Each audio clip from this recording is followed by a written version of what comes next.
Hello my dear friends, you're on the Military Summary channel, and today we will discuss the situation in Ukraine on the 10th of March of 2023. Today we have some updates, so let's start. And first we're going to start with the Kupyansk front line. The Ministry of Defense of Russian Federation reported that during the previous 24 hours the Ukrainians lost 40 soldiers and 2 armored vehicles. As you can see, there are no changes on the ground. The Russians still continue clearing operation in the forest that located between Kupyansk and Dvorechna. The Ukrainians still have position there, and they still have possibility to send their commandos groups. All this situation makes a lot of problems to the Russians. So that's why these days they're just solving these issues with the commandos groups. Now let's talk about Lyman front line, and today the Ministry of Defense reported that as a result of clashes and artillery duels and airstrikes in this area, the Ukrainians lost 120 soldiers, 2 armored vehicles and 3 artillery systems, 2 D-30 howitzers and another M777 howitzer.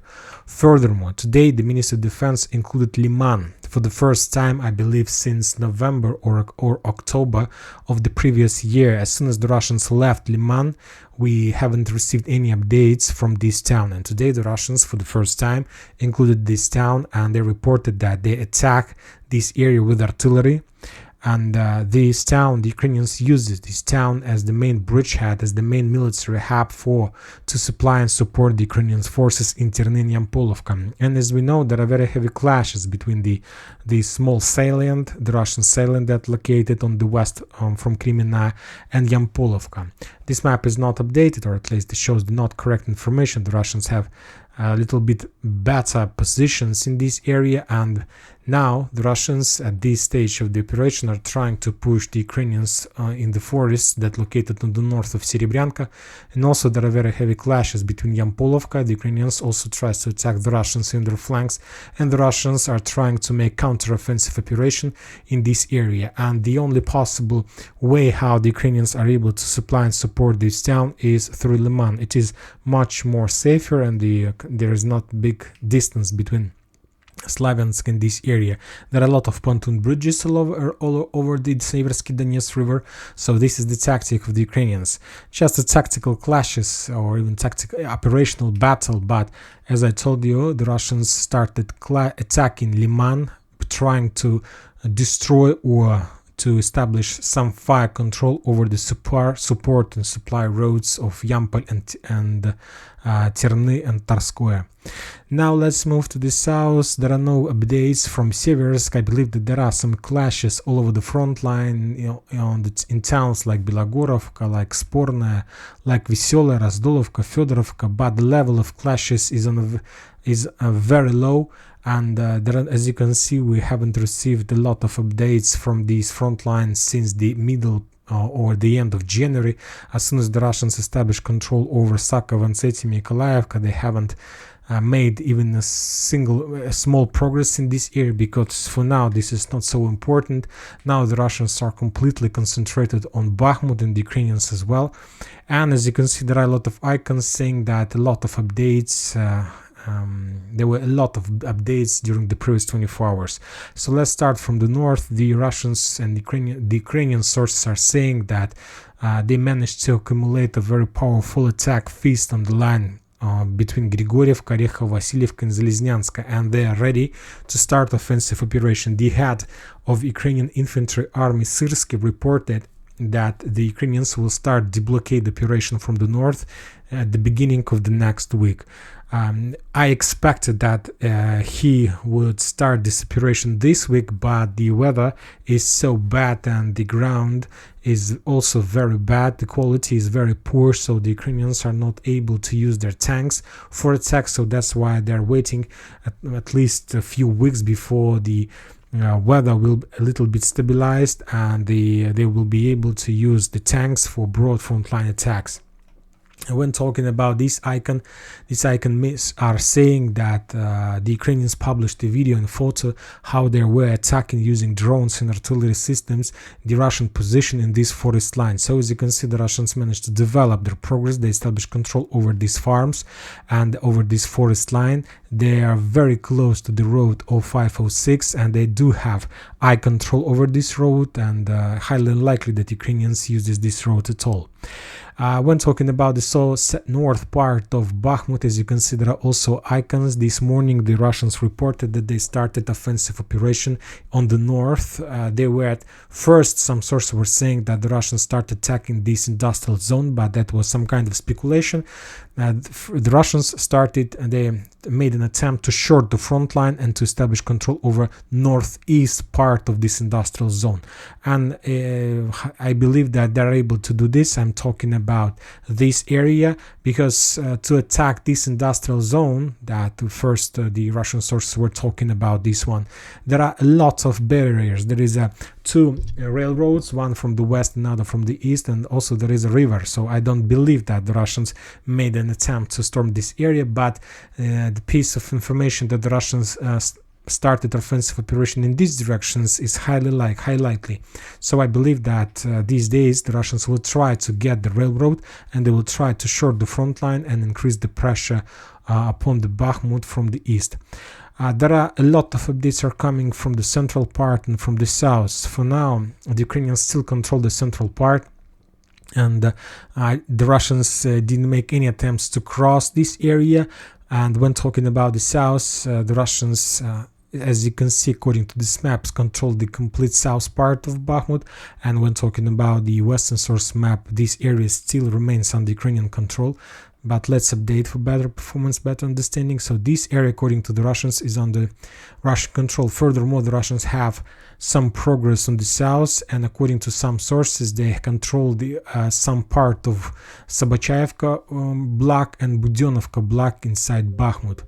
Furthermore, today the Russian sources published a video and photo confirmation that this statue of MiG-17, if you remember, this is the famous place of the foreigners who visit Bakhmut, who are foreign volunteers who visit Bakhmut and who are deployed in Bakhmut. They like to make a photo in the vicinity of this entrance near this statue of MiG-17. And today the Russian sources published a video that this statue was destroyed. There are a lot of artillery signs of artillery attack. And some sources are saying that this area from now on is in the gray zone, and highly unlikely that Ukrainians are able to use this territory. So let's update this area, because this is a very important square. And the Russians are saying that from now on this area is in the gray zone. So I think that the Ukrainians have a lot of problems if it's true, because as I know, the Russians continue their offensive operation through this forest to the north, and they're very close to this area. So as you can see, the Russians continue developing their offensive operation in the south and their bridgehead, and the situation for the Ukrainians every single day becomes worse and worse. When talking about Ivanovska, there are no progress in this area. Furthermore, as you can see, the Western sources map has been updated. This very interesting piece of news. As you can see, this territory used to be under Russian control according to the previous versions of this map, but as you can see, according to the Western sources, they're saying that this territory was retaken by the Ukrainians and that the Russians were forced to step back. Very interesting piece of news. I can't tell you whether this information is correct or not, but anyway, I see that maybe something happened that the Russian sources haven't published, and we don't know about this. Because if you take a look at this map, at the Russian source map, we see that this territory still remains under Russian control. Furthermore, the deployment map shows the same picture, that this part of this bridgehead still under Russian control, and the Institute of Study of War also shows that this area is under Russian control, this one. But the Western source map has been updated. So let's see, maybe this is true. So we need to wait a little bit, and then we will understand. Because if the Ukrainians were able to push the Russians back from this bridgehead, I must say that there are no problem for the Ukrainians to supply and support Bakhmut from that moment, because that bridgehead, that sail lane that were controlled by the Russians, was the only problem for the Ukrainians to supply Bakhmut. But if they were forced to step back, at least the Ukrainians managed to restore their roads, and by pushing Russians back from this bridgehead, they managed to develop their positions. And so it's very, for the Ukrainians, if it's true, it's a very nice update. But let's see, I'm not sure that this is correct information. We need to wait a little bit because possibly this is some kind of speculation from the Western sources map. Now let's talk more a little bit about Bakhmut today.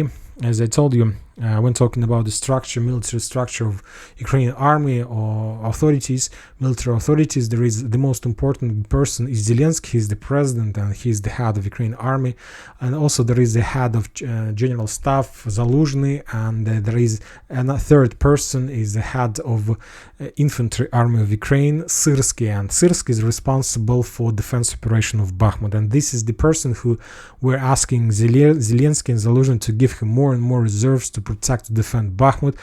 And the Ukrainians were saying that Seversk was asking the Zelensky to bring more and more reserves to deblock Bakhmut and to hold Bakhmut, and not to allow the Russians to take this town. But today, more and more sources, Western and Russian military experts, are saying that that was some kind of trick, that all those reserves were redeployed in the vicinity of Bakhmut, not for the purpose to deblocate Bakhmut or not to allow the Russians to establish control.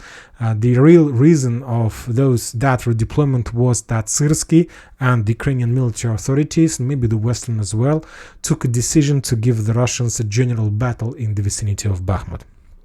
And Seversk reported that they will start their deblocade and general battle from their side within the next week, somewhere at the beginning of the next week. I expected that he would start this operation this week, but he didn't do this.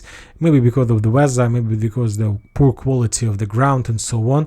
The Russian sources and the Ukrainian sources confirmed this information, that the Ukrainians managed to accumulate, let's say, from the north of Toretsk to Chasov Yar, including Bakhmut, and then to the north of Solidar to, let's say, Fedorovka. On this line, they managed to accumulate around 55,000 soldiers. 55,000 soldiers. This is a very powerful and big army. And this is real something like, it looks like the Ukrainians are planning to give a general battle for the Ukrainians. And as we discussed, the Ukrainians are planning to attack using three directions. First, from the south, the second one from the west north, and the third one is from the west. So three attacks: Seversk group, Slavyansk group, and New York Toretsk group. And to tell the truth, if you ask me, I'll give you my opinion. I don't believe this operation.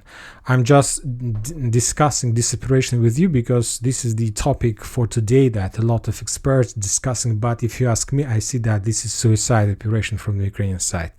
The only possible way when the Ukrainians are able to achieve success using these three roads of attacks, using this general battle strategy, is that the Russians and Wagners have a lot of problems with, let's say, Ministry of Defense, that they have a conflict, and the only case that when the Ukrainians are able to win is that the conflict between the Ministry of Defense and Wagner is so big, so that Wagners will be completely alone in this battle. Maybe this is the case when they're able to defend this area, but I see that Ukrainians, you know that now we were the witnesses of Russian offensive operation, and from this situation, the Ukrainians had a lot of benefits because they were in defense state, and of course it is much more easier to defend, to protect, than to attack.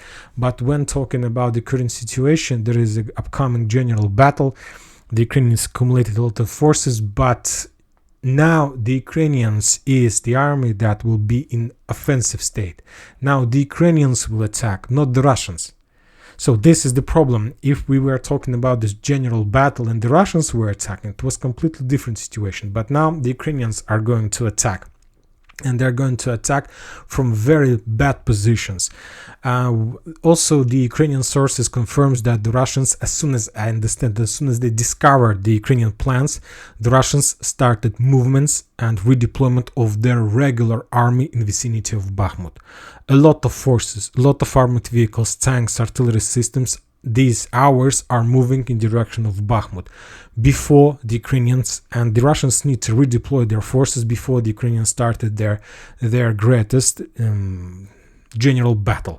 And I believe that there is going to be one of the biggest battle of the 21st century, the battle for Bakhmut.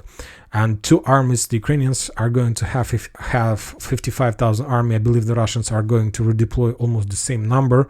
And this general battle will determine the situation in Ukraine for the next 9 or 10 months. And we'll see who is going to win. But one more time, I believe that Ukrainians don't have chances for this because, first of all, let's discuss. If they're going to attack from the south, there is a channel, a barrier, and if they want to have a success, they need to attack small towns, Kurdyumovka and Zaryanovka. Only by taking these towns, they will be able to achieve some progress, and there are not much places when they can do this.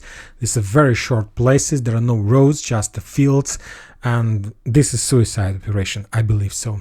When talking about the north, the same picture. There is a channel on the west and the river on the north, and there are very short distance that Ukrainians are able to use for attack. So that means that they will be also under complete fire control, and they will have a lot of losses during this attack. And the third operation from the south, from Seversk to the south in direction of, let's say, Popasne. This is also not a very good idea because all these fields are mined by the Ukrainians, by the way. So first they need to demine them, and it will take time. And if these fields were demined, believe me, the Russians will already attack in this direction. But they are not demined. And now the Ukrainians will be forced to demine their own mines or to use the safe roads for attack, but this also will reduce the width of the Ukrainians' frontline attack to small roads that will be under complete Russian control. But as I understand, the Ukrainians don't have any other options. They need to deblocate Bakhmut. And also, I think that this is not the only reason why the Ukrainians took a decision to start general battle near Bakhmut. You know that the Western sources, United States of America to be more precise, are forcing and pushing the Ukrainians to start greatest offensive operation in the south in direction of Melitopol. And this is going to be complete suicide operation, and no matter how many forces the Ukrainians are able to collect in Zaporozhye, there are 3 lines of defense the Russians managed to build. There are fields, there are Crimea very close, and the Ukrainians will be destroyed during this attack. Maybe they will be able to achieve some success, some progress, but they will have a lot of losses. And I believe that the Ukrainians understand this. They understand that the only possible way to start offensive operation in Zaporozhye, they need to have airplanes. They need to have F-16. They need to have more HIMARS. They need to have a lot of Leopards or Abrams. They need to have a modern NATO weapon. They need controlled avia bombs. They need rockets. They need. If the Western countries wants the Ukrainians to start offensive operation in the south, the Ukrainians need to have all the modern weapons. But the Ukrainians don't have anything. So that's why the Ukrainians understand that if they give a general battle in Bakhmut, and even if they lose the battle for Bakhmut, I believe that they are able to reduce some Russian forces. They will be reduced as well, very much reduced. But this battle will allow the Ukrainians not to start offensive operation in the south because of heavy losses, and they will be able to use this as an argument in negotiation process with the Western countries, with the vendors, that they are no longer able to start because they had a lot of losses during Bakhmut. So, and if we compare these two operations, of course, the Ukrainians understand that the losses in the vicinity of Bakhmut will be lower than the losses in Zaporozhye front line. So they're controlled by the Western countries, the Ukrainians, but they're not stupid. They understand how many losses they can have in Zaporozhye, how many losses they can have near Bakhmut, and what is the best solution for now to win more time, to prepare to get more Western weapon, and for now, the battle for Bakhmut is the best solution for them. Furthermore, don't forget that Ukrainians have just completed the training process of a very powerful army that were trained in the Western countries, in Ukraine as well. And it is not a good, smart idea to send these forces right exactly in offensive operation in Zaporozhye. First of all, you need to start from the small thing, because this is a very greatest offensive operation, and this entire army can be destroyed by just for 1 week. So before doing this, they need to train, and they need to get some. This army need to get some experience on the ground, real experience, but this should be not a very big battle but as small as Bakhmut. Bakhmut is not a small battle, of course, but in comparison with Zaporozhye offensive operation, this operation is less. And this is the best place where these forces can get experience, and after that the Ukrainians will be able to start offensive operation in Zaporozhye. So this battle is very important for both sides, and for the Ukrainians and for the Russians. But I'll repeat one more time, I believe that the Ukrainians will be defeated in this area. But let's see, maybe I'm wrong. So one more time, the Ministry of Defense reported that during the previous 24 hours, the Ukrainians lost 120 soldiers, 10 armored vehicles, and 3 artillery systems on the Donetsk front line. Now let's move to the south and let's discuss Donetsk. As you can see, Donetsk is under fire, the same pattern. The Ukrainians attacked this area like on very strict line. The Russians from their side attacks Avdiivka, the same residential block, but there were no, as you can see, the Russian source map has been updated. Now they're showing that they control the Vesele, this village. By the way, the Western sources map was updated as well. As you can see now, according to this map, the Russians control 100% of Novobakhmutovka. By the way, this is the only map that shows that the Russians established 100% control over this town, because the other maps that I'm using shows that the Russians controls just a half of this area. Very difficult to determine who is wrong and who is not, but anyway, we know that there were very heavy clashes and battle for Novobakhmutovka, for this forest line, and that the Russians have had some progress in the vicinity in direction of the north of Avdiivka. So maybe this is a real picture. We'll see. Anyway, the Russians have activated, and they're also, the Russians from their side are trying to develop small tactical positions and small tactical gains during the Bakhmut battle. So as you can see, when talking about the Ukrainians, they're completely concentrated just on Bakhmut. There are no progress from the Ukrainian side on any other front line. There are no progress in Kherson, there are no progress in Zaporozhye, Ugledar, Donetsk, Lyman, Kupyansk, no progress. The Ukrainians just stuck and they're just waiting. They're waiting the results of Bakhmut battle. But when talking about the Russians, meanwhile, during the Bakhmut battle, they managed to develop very interesting progress around Avdiivka. There are very interesting pictures in Kherson. There are a lot of interesting updates are coming from Kryminaya. So something tells me that maybe by the time when Bakhmut falls, this is going to be not the only town that will fall at the same time. Something tells me that with the fall of Bakhmut, we are going to see a number of falls from the Ukrainian side. I believe that by this moment, by the end of the battle for Bakhmut, we are going to see completely different picture in Avdiivka, in Marinka, in Pervomaiska, on the Kupyansk front line. We'll see. Now let's talk about the South Donetsk area. The Russians reported that as a result of artillery duels in this area, the Ukrainians lost 50 soldiers, 4 armored vehicles, including 1 tank, and 1 artillery system D-30, but no changes on the ground as well. Zaporozhye is regular artillery duels. The Russians continue attacking Gulyaye Polye, the area between Velika Novoselovka and Gulyaye Polye. I believe that this is the area of Ukrainian concentration, or the main forces are concentrated in this area. So the Russians attack them and trying to find the weak position and to get the warehouses and so on. And the same picture when talking about Kherson. Kherson is under very heavy fire. The Ukrainians lost 20 soldiers, 4 armored vehicles, and 1 artillery system in Kherson.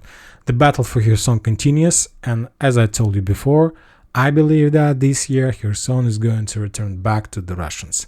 And that's it for today. Military Summary channel reminds to condemn any violence in Ukraine. Thank you for your watching. Subscribe to my channel, put your likes, join my Patreon, and have a good day. Bye bye.